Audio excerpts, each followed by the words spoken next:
আসসালামু আলাইকুম। আমি ডক্টর মোশাররফ হোসেন পলাশ, অ্যানেস্থেসিওলজিস্ট এবং পেইন মেডিসিন স্পেশালিস্ট হিসেবে কর্মরত আছি জাতীয় ক্যান্সার গবেষণা ইনস্টিটিউট ও হাসপাতালে। ক্রনিক পেইন বা দীর্ঘমেয়াদী ব্যথার রোগীদের ক্ষেত্রে চিকিৎসার অ্যাপ্রোচটা কেমন হওয়া উচিত সেই বিষয়টি নিয়েই আজকের আমার এই ছোট্ট ভিডিও।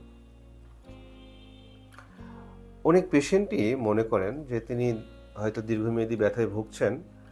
এই ব্যথা নিয়ে কোনো চিকিৎসকের শরণাপন্ন হলেন, সেই চিকিৎসক একটি ওষুধ লিখে দিবেন, সেই ওষুধ খেয়েই উনি সুস্থ হয়ে যাবেন। আবার কেউ মনে করেন চিকিৎসক একটি অপারেশন করে দিবেন, সেই অপারেশনের পরেই উনি সুস্থ হয়ে যাবেন। আসলে বিষয়টি এরকম নয়। ক্রনিক পেইন বা দীর্ঘমেয়াদী ব্যথার চিকিৎসা জটিল এবং সময় সাপেক্ষ। এই ধরনের রোগীদের ক্ষেত্রে আমরা প্রথমেই যে কথাটি বলে থাকি, মাল্টিমোডাল অ্যাপ্রোচ।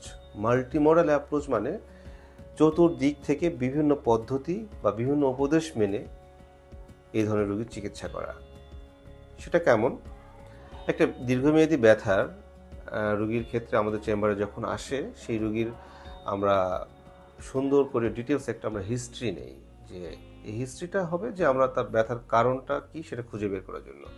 তারপরে হিস্ট্রি থেকে আমরা রিলিভেন্ট কিছু ক্লিনিক্যাল এক্সামিনেশন করি, যেটা প্রয়োজনীয় এক্সামিনেশন করার পরে আমাদের প্রয়োজনীয় ইনভেস্টিগেশন লাগলে করাই। ইনভেস্টিগেশন করার পরে আমাদের মাথায় যে কিছু ডিডি রাখি, differential diagnosis, then final investigation report পাওয়ার পরে আমরা তার ব্যথার আসল কারণটা খুঁজে বের করি। ব্যথার যে আসল কারণ খুঁজে পাওয়ার পরে আমরা তারপরে চিকিৎসা আরম্ভ করি। চিকিৎসার ক্ষেত্রে প্রথমেই যেটি মাথায় রাখতে হয় চিকিৎসকের এবং রোগীদের দুজনেরই, যে মাল্টিমোডাল অ্যাপ্রোচ। মাল্টিমোডাল অ্যাপ্রোচটা কি? পেশেন্টকে বলা হয় যে কিছু উপদেশ আমরা লিখে দিচ্ছি, সেই উপদেশগুলো মেনে চলবেন। কিছু নিষেধাজ্ঞা লিখে দিচ্ছি, সেটা মেনে চলবেন। কিছু ব্যায়াম শিখে দেওয়া হয়, সেই ব্যায়ামগুলো পারলে করবেন।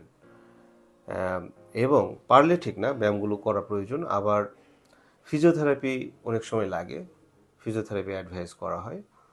কিছু প্রয়োজনীয় ওষুধ যদি প্রয়োজন হয় সেটা প্রেসক্রাইব করা হয়।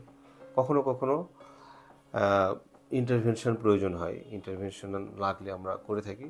ইভেন তার যদি প্রয়োজন হয় অপারেশনও লাগতে পারে। যদি প্রয়োজন হয় অপারেশন, সেক্ষেত্রে অপারেশনও করতে হবে। এই যে তার উপদেশ, নিষেধাজ্ঞা, ফিজিওথেরাপি, ব্যায়াম, ঔষধ, ইন্টারভেনশন থেকে শুরু করে অপারেশন, এই সবগুলো অ্যাপ্রোচ মিলিয়ে যখন পেশেন্ট মেনে চলবে ডাক্তারের পরামর্শ, তখন উনি সুস্থ হবেন বা সুস্থ হওয়ার সম্ভাবনা অনেক বেশি বেড়ে যায়। কিন্তু সেই পেশেন্ট যদি শুধুমাত্র দেখা যাচ্ছে যে ডাক্তার লিখে দেওয়া ওষুধ খাচ্ছেন, কিন্তু উনি কোনো উপদেশ মেনে চলছেন না, যে কারণে ওনার ব্যথার তৈরি হচ্ছে, দীর্ঘমেয়াদী ব্যথা তৈরি হচ্ছে, সেটা মেনে চলছেন না, তাহলে দেখা যায় যে ওষুধ খেয়ে কোনো তেমন লাভ নেই। আবার যদি ওনার অপারেশন প্রয়োজন হয়, উনি অপারেশন না করে উনি বিভিন্ন নিষেধাজ্ঞা মেনে চলছেন শুধু, বা ব্যায়াম করছেন শুধু, বা ওষুধ খাচ্ছেন, লাভ হচ্ছে না তাহলে, বা লাভ হবেও না। মানে এই যে মাল্টিমোডাল অ্যাপ্রোচের যে 4 থেকে 5টা কম্পোনেন্ট, সবগুলো যদি উনি মেনে চলেন, সবগুলো যদি উনি পালন করেন, তাহলে দেখা যায় যে সেই রোগীর সুস্থ হওয়ার সম্ভাবনা অন্যান্য রোগীর চাইতে অনেক বেশি বেড়ে যায়। তো সুপ্রিয় দর্শক, এটাই বলতে চাই যে এই ধরনের দীর্ঘমেয়াদী ব্যথার চিকিৎসা খুবই জটিল এবং সময় সাপেক্ষ, এবং এই ধরনের রোগীদের চিকিৎসার ক্ষেত্রে সবার প্রথমে যেটি মাথায় রাখতে হবে যে এই ধরনের চিকিৎসা হওয়া উচিত মাল্টিমোডাল অ্যাপ্রোচে। শুধুমাত্র একটি কোনো অ্যাপ্রোচ, যেমন শুধু ওষুধ খেয়ে বা শুধু ব্যায়াম করে বা শুধু ফিজিওথেরাপি নিয়ে বা শুধু অপারেশন করে বা শুধু ইঞ্জেকশন দিয়ে সুস্থ হওয়ার সম্ভাবনা নেই বললেই চলে। ধন্যবাদ সবাইকে।